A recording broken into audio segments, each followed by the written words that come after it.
Hey gamers, welcome back to the channel. As always, we have our disclaimer right there. Give it a good read. Alright, today, I'm sure you read this today, we're talking about disability issues in the workplace. This has become a bit of a hot topic. You know, it's not super hot anymore, but it's still warm, so we're going to talk about it. Especially with COVID happening. COVID has caused some issues. So before we jump into the broad picture, let's look at what that has done for the workplace.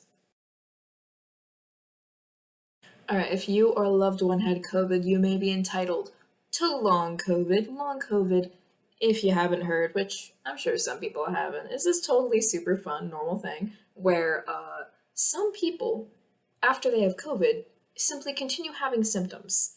And this could be like messing up your lungs, messing up like your heart, all sorts of crazy things, I've known a lot of people who still can't exercise months and months after having COVID because they just don't have the stamina anymore, and that is long COVID. And that actually counts for about 10% of people that have had COVID-19. I'm saying a lot about COVID right now. It's crazy. But yeah, 1 in 10. That's a lot. And if you think about how many people had COVID, that's a lot of people who are now experiencing a disability who may have not experienced a disability before. Long COVID is a disability. If you don't believe me, think about it. Okay, so like a disability is a thing that impacts parts of your daily life. Like going to the store, getting out of bed in the morning, taking care of a kid, cooking for yourself, eating different foods. Long COVID can screw with like a lot of that. So it is a disability. It is super real, and it's in fact impacting a lot of the population. So that's why we're worried about it right now. And it's awful. It's awful. So now we really have to think about disability. If businesses were feeling fine ignoring disabled people before, they can't really do it now. Because a part of the workforce that was working there probably has the disability now. So now they have to start caring beyond what the legal limits are. So yeah, let's jump a little bit deeper into the numbers. Why is disability at work a big deal? So the first part of that is that the ADA, the Americans with Disabilities Act. It's ever so wonderful. It was passed, a hot minute ago. And it's basically this thing that ensures some rights to disabled people. So I'm just going to read verbatim real quick, like what the language is from the source I got, all sources below as always. The ADA requires equal opportunity and access to state and local government offices and services, including public education, public transportation, public accommodations, so businesses open to the public, and telecommunications. That's a lot of words. Basically, that means you have to let disabled people exist in public spaces. It's a crazy concept, I know. But then we think about it, it's like, okay, well, it was certainly not that many people are disabled. I don't see a lot of people with wheelchairs in my daily life. It's just not that common where I am. It's fine. So 12.6% of Americans in 2018 identified as having a disability. That's a lot of people. That's more than 1 in 10. And that's in 2018. That's before the whole long COVID thing. So I'm just going to make a little assumption that those numbers have indeed risen. Okay, super fun stuff. And then with hiring, because all this stuff has been about access to different things and whatever. And all that's really important. But here we talk more about the labor side of it. So yeah, businesses, they've got to hire disabled people. The requirement's pretty small. I believe it's that if you have hired at least 15 people, you have to start hiring disabled people and caring about it a little bit more. And if we look at it a little bit more, there's a little bit of a bigger candidate pool when it comes to hiring disabled people. Because, again, reading some stats real quick, 29% of disabled Americans between 16 and 64, working age, are employed compared to 75% of non-disabled Americans. So it's 29% versus 75%. That means there's a lot of people with disabilities who aren't hired right now. So why should businesses care about hiring more disabled people? And as always, this comes from research, of course, but some of it I'm gonna put my little bits of opinion in there. So don't worry about that.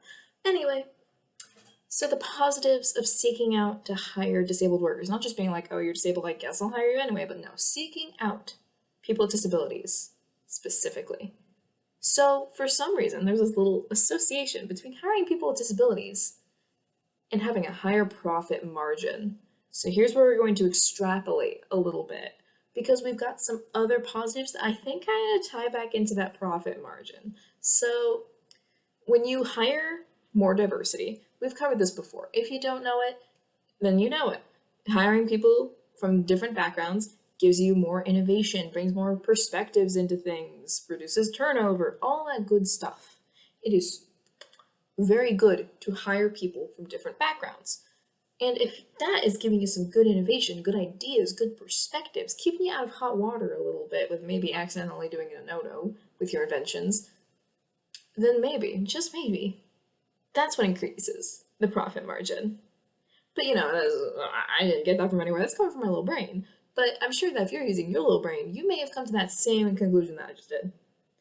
So yeah, it is great to get more diversity. Disabled people are included in diversity. You need people from all different backgrounds. And then, of course, we go into like the businessy side thing. You can get state and federal tax credits for hiring disabled people. Isn't that fantastic? You can get this one or this one, and there's others. It's crazy. Feel free to read about them in the sources below. Super fun stuff. At least I don't really think it's that fun. But if you like tax cuts, you will love these. Gone. Anyway, so the thing is, a lot of businesses are like, let's not hire disabled people because then we have to pay for accommodations. Oh no. Accommodating people, my worst nightmare. But the thing is, most accommodations are free. Like, over 50%. And the rest of them average about $500 in cost. And if your workplace is already compliant with like the ADA, or maybe goes a bit above the ADA, you're probably fine. You probably have the means to accommodate people. So don't let that be a barrier. Think about the positives. Acknowledge the negatives, think about the positives. Hire disabled people. But like I just mentioned, accommodations and how those can be a little rough. I got a little bit off track there, getting all hyped again. It's okay. We breathe. Anyway, so with accommodations, how can businesses be better to disabled people? Because as we all know, this lovely thing, microaggressions. Oh, so lovely. I'm not putting that on the screen. Y'all don't need words on the screen whenever I go, ha. But yeah, we don't want people being hired and then like being bullied and microaggressed and regular aggressed at the workplace. So how can businesses avoid that so that they can get the benefits of hiring people that deserve to be hired?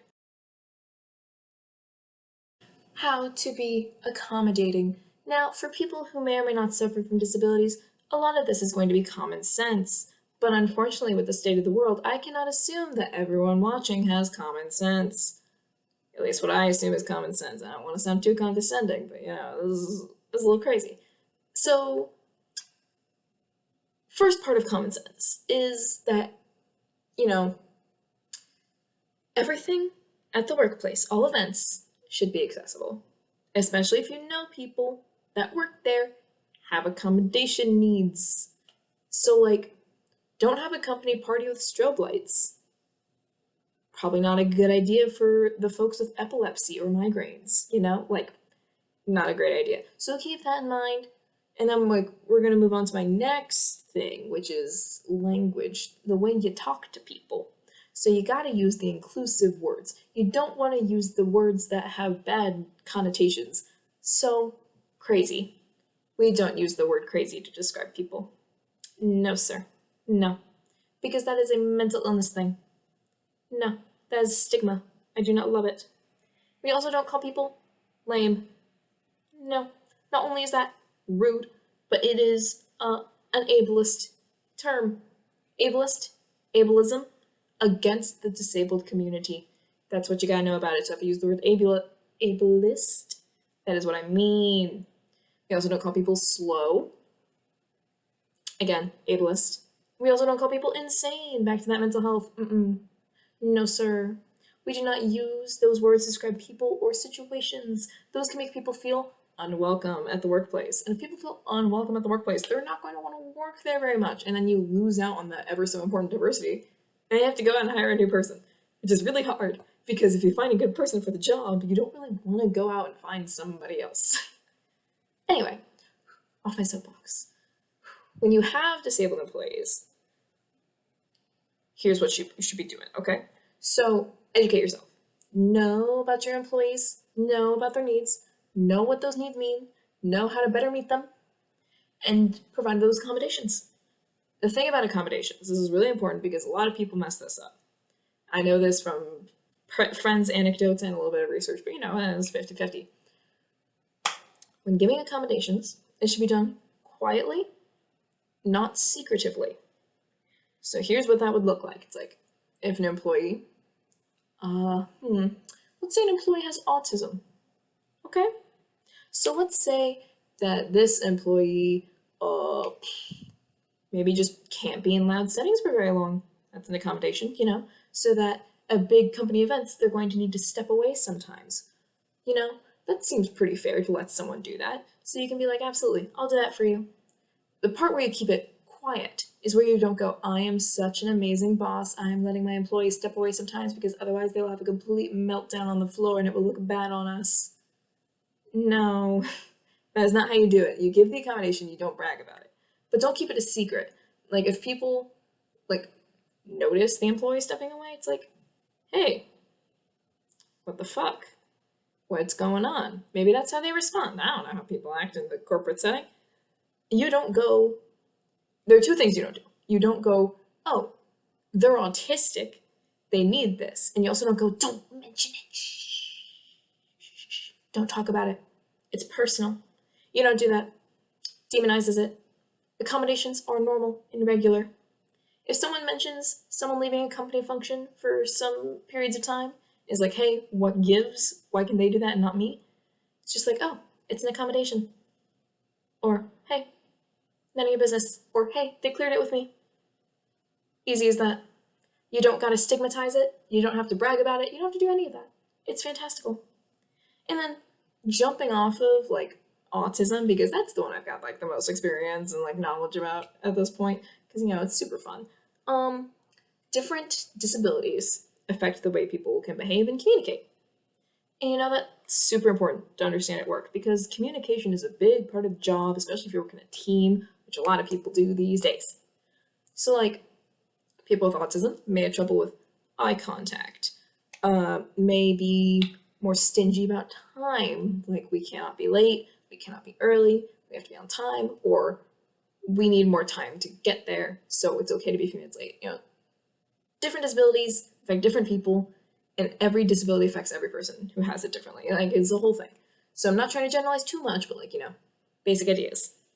And yeah, just understand that. Understand that sometimes people have to do things a little bit differently, and that's okay. But we keep mentioning how people may notice that other people are doing things a little bit differently than they are. So what happens when that happens? What do you do? How do you react? Because it's you want to defend people, but you also don't want to break the rules. So if people are hey, what gives? I don't understand why they need to do this or why they act like that. Make sure everyone's educated. And don't disclose information about disability that a person has to their coworkers. That is their decision. So as an LGBT person, the biggest comparison that I can make outside of disabilities to kind of demonstrate why disclosing other people's disabilities could be a bad thing is because, what's a good example? Trans people. If you have a trans man in the workplace who passes well, so comes across as a cisgendered man when he's in fact a transgender man and is not disclosed being trans to any coworkers, but then you do that and it turns out a coworker is transphobic, so does not like trans people, that's going to cause a lot of problems. So that's a big reason why we don't disclose information that stays personal to other people. You are not entitled to share that information. It's so important to remember. A lot of bosses make this little mistake and it ruins a lot of people's job experiences, and we don't want that. Because when people don't have a good job experience, they quit and then you have to hire someone new and that takes time, money, and effort, and it's a whole thing. So just treat the employees you have well while you have them. Awesome. Thank you so much for watching. Sources are in the description. Feel free to comment about things, talk about your own experiences, because I mean, this is a big thing, and I know I don't have a ton of information for it, and this isn't the most extensive looking into you could do with everything, but I think it's also important to note that, like, even with a lot of laws and regulations in place, it still doesn't do enough for disabled people in our society, and that sucks. We need to work to break down that stigma to help people be able to be people. Disabled people are still people, y'all. Like, respect it, love it. The word people is in there for a reason. So yeah, forgive me if I get a little soapboxy during this video, because this is something that matters to me a lot, because I know a lot of people with disabilities who have struggled to find work because workplaces are unwilling to accommodate, even though these people I know would be great employees. So just remember that when people discriminate against you for having a disability, that is not okay. That is in fact illegal, and you should be reporting them. So all my love to disabled people, all my love to abled people, all my love to people who don't know which category they fall into because they haven't gotten diagnosed yet. And with that, I think I'm gonna go ahead and sign off. Thank you very much. Have a good one.